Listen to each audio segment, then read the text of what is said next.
여러분 안녕하십니까? 도로테아입니다. 말씀이 나를 읽다 오늘 9번째 시간입니다. 지구 온난화를 우리 세대에서 이렇게 겪기 시작하는군요. 비 피해는 없으셨는지요? 돌아가신 분들, 또 집이 흙더미에 파묻혀 겨우 몸만 피하여 계신 분들, 안타까운 마음으로 며칠을 보내고 있습니다. 지난 시간에 복음서 중에 가장 먼저 씌워진 마르코 복음의 시작이자 결론적인 부분을 나누면서 제가 창세기의 첫 단어인 한 처음에 무엇으로부터 시작되지 않은 모든 것을 있게 한 그 처음이신 분을 툭 던져 보았습니다. 무엇보다 뼈저린 고통 중에 외쳤던 그들의 우렁찬 목소리였기에 저는 매우 감동했던 것입니다. 구약과 신약 성경을 강의할 때 저는 먼저 큰 산맥을 설명하고 그리고 산으로 들어가고 산속의 나무 하나를 다시 만나게 하고 그 나무에서 잘 익은 열매를 따먹어 볼 수 있게 설명하려고 교환도 그렇게 준비를 합니다. 아주 오래 전이지만 과천성당에서 직장인 성경반 강의를 할 때 저의 이 방법, 교수법에 대해 연세 많으신 할머니께서 쉬는 시간에 오시더니 당신은 그것을 느끼셨다고 하시더군요. 참 행복했고 다행이라고 생각했습니다.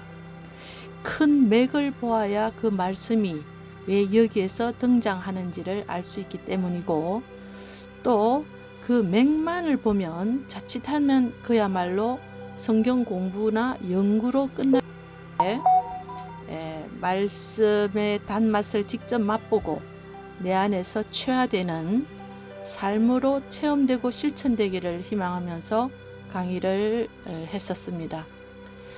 오늘부터 이어질 이 한 말씀은 한 사람을 먼저 부르신 하느님 그 사람의 응답에 대해 나누어 보고 싶습니다. 우리보다 먼저 나를 만나시는 하느님, 그들보다 먼저 그를 선택하시는 하느님에 대해서, 나와 그에 대해서, 그리고 하느님에 대해서, 나와 그가 어떻게 우리로 혹은 그들로 자라는지도 나누고 싶습니다.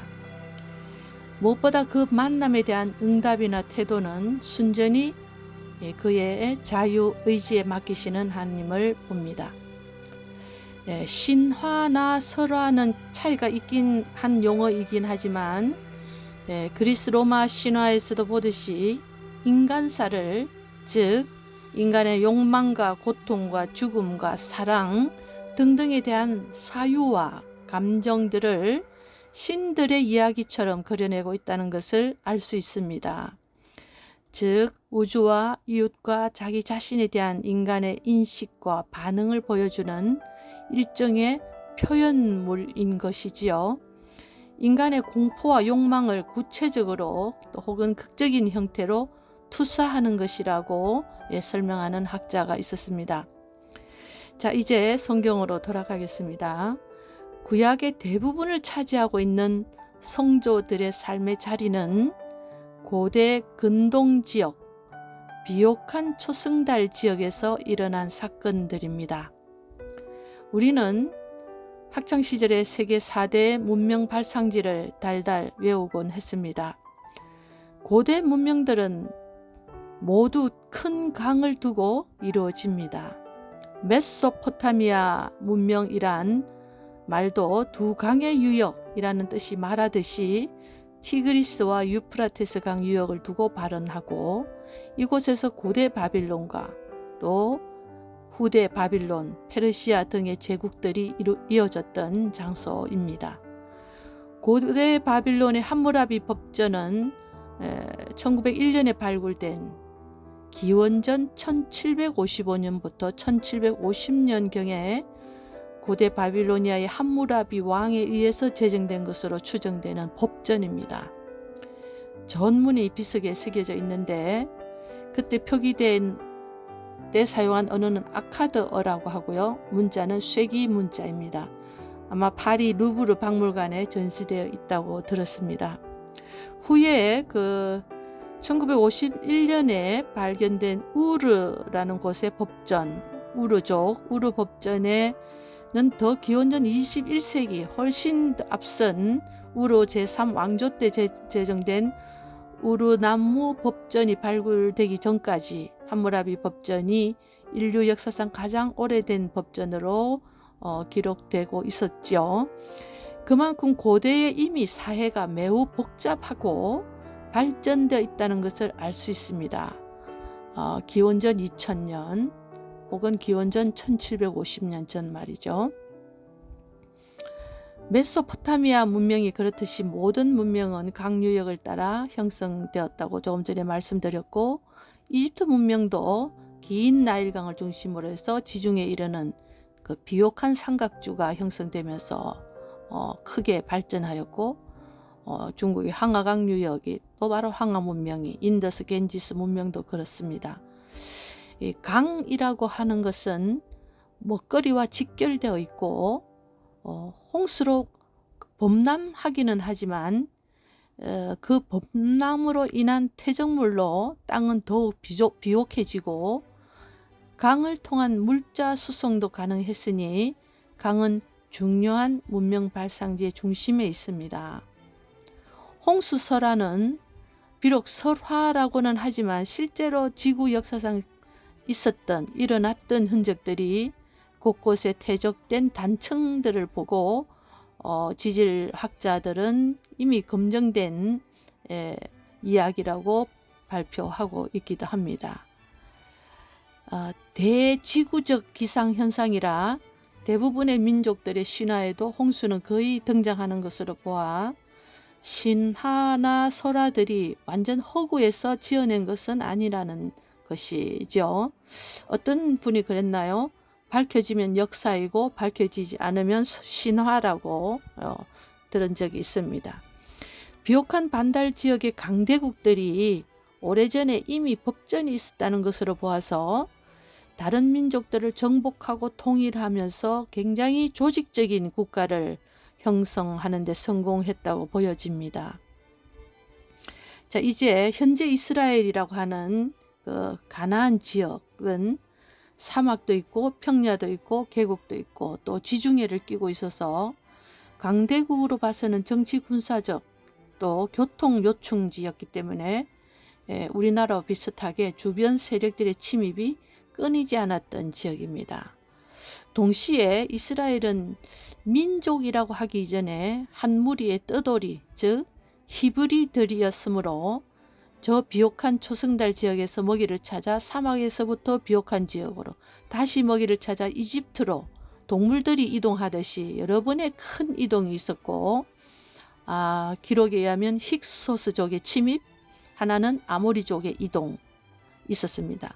그러나 그 미미하게 보일지 모르지만 그 사이에 몇몇 소단위의 부족들 이동들은 흔히 매일 있었을 것으로 보여집니다. 이 히브리들은 강대국이 갖고 있던 여러 설화들을 익히 알고 있었다는 생각이 들어요. 계속 떠돌이였기 때문에요. 고대 바빌론의 창조 서사시에서 브에블라의 창조 설화에는 수메르어로 쓰여진 서판이 있는데 우리 창조 이야기가 많이 닮아 있습니다. 땅이 아직 없었을 때 당신이 그것을 창조하셨고, 낮에 빛이 없었을 때 당신이 그것을 창조하셨고, 아직 아침 해를 당신이 만들지 않으셨도다. 이런 내용들이 있습니다. 또 그들이 건너 다녔던 후에 정착하게 된 땅 가나안의 바알과 아낫 이야기는 우가리트 지역에서 점토판에서 나온 여러 개의 조각들이 기록하고 있는 것으로 봐서 풍요를 상징하는 폭풍의 신 바알과 사랑의 신 아낫, 두 신에 의해서 보통 그 변두리에 있던 바알이 혼돈의 세력인 얌이라고는 바다, 나하르라고 하는 강, 또 죽음이라는 모토신을 패배시킴으로써 신들의 왕으로 부상한 것이 바로 바알입니다. 이게 가나안의 창조 이야기입니다. 바빌론 유배에서 중요한 역할을 했던 사제계의 저자들은 이들의 구전으로 전해진 설화들과 문서로 남아있던 이야기들과 그들이 보고 들은 강대국들의 창조 설화를 이용하기도 하면서 그들의 창조 설화를 새로운 목적으로, 즉 신학적으로 재해석하면서 우리들의 하느님은 바빌론이나 가나안의 신처럼 혈투에 의해서 신들의 싸움에서 비롯된 것이 아니라 우리에게 힘과 생명을 주는 하느님, 인간에게 행복을 가져다 주시는 분임을 강조하고 있는 것이 다른 점들이죠.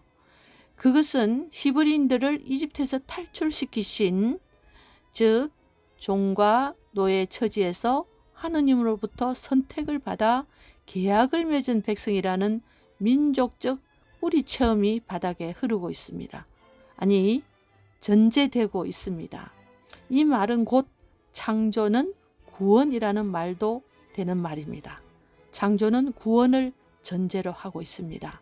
나를 닮은 인간, 이처럼 위대한 신의 육화가 어디 있겠습니까? 지금까지 역사 안에서 그런 신은 없었습니다. 떠돌이들의 하느님, 이제 모든 생명의 주인이신 하느님을 고백하고 있다는 점입니다. 창세기 1장은 하루아침에 씌어진 것이 아닙니다. 수백 년 동안의 자신들의 역사를 깊고 풍부하게 숙고한, 즉 신학적 반성의 이야기들입니다. 고대 근동의 신화는 자신들의 이 고백을 위해 형식적인 것을 빌려왔을 뿐입니다. 당연히 고대의 우주론적인 사고나 그들의 지식을 뛰어넘을 수는 없었지만 바빌론의 사제계 저자들은 점성가나 우주 물리학자가 아니라 철저히 그것들보다 우월한 하느님의 창조 의지에 관해서만 말하고 있는 것입니다. 좀 어려운 단어이기는 하지만 저자들은 그들의 철저한 신학적 반성의 자리였으며 그들을 혼란스럽게 했던 다른 민족들의 창조 설화에서 나는 어디에서 왔으며 어디로 가는가에 대한 지금 현재 내 앞에 일어나는 삶과 죽음과 고통과 기쁨을 보면서 그 원인을 찾아가는 신학적 여정인 것입니다. 그 가운데에 원시적인 설화들도 같이 형성되어 있습니다. 성경의 창조 이야기는 믿음의 증거입니다. 그들에게 있어서 창세기의 이야기는 인간의 이해 범위를 넘어선 것이었습니다. 그럴 때 인간은 신화를 통해 말하기도 합니다. 지금의 표현으로 신비라고 말하는 것입니다. 이 창조 이야기는 모세 오경의 나머지 부분의 기초를 형성하고 있기 때문에 신학적인 보고서라고 신학자 로스는 말하고 있습니다. 창세기 1장에서 여러분은 느껴지지 않나요? 예를 들어서 말씀하시자 그대로 되었다라는 전례적인 표현들이 반복되면서 신명기서를 읽는 느낌이 저는 들었습니다. 신명기에 보면 모세도 하느님 말씀대로 죽었다라고 기록하고 있듯이 어쩌면 율법의 기초를 드러내고 있다고도 볼 수 있습니다.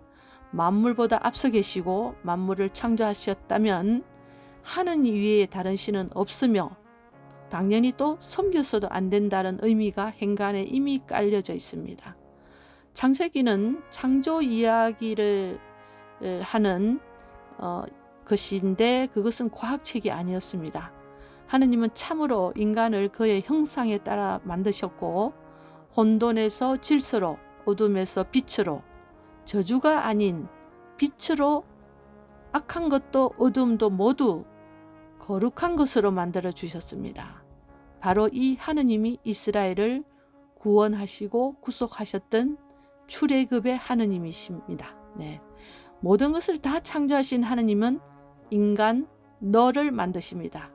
이름은 아담이라고 하나 이름이라 할 수 없는 하느님과 대화를 하고 선선한 바람이 불면 함께 산책할 수 있는 인간이라 등장합니다.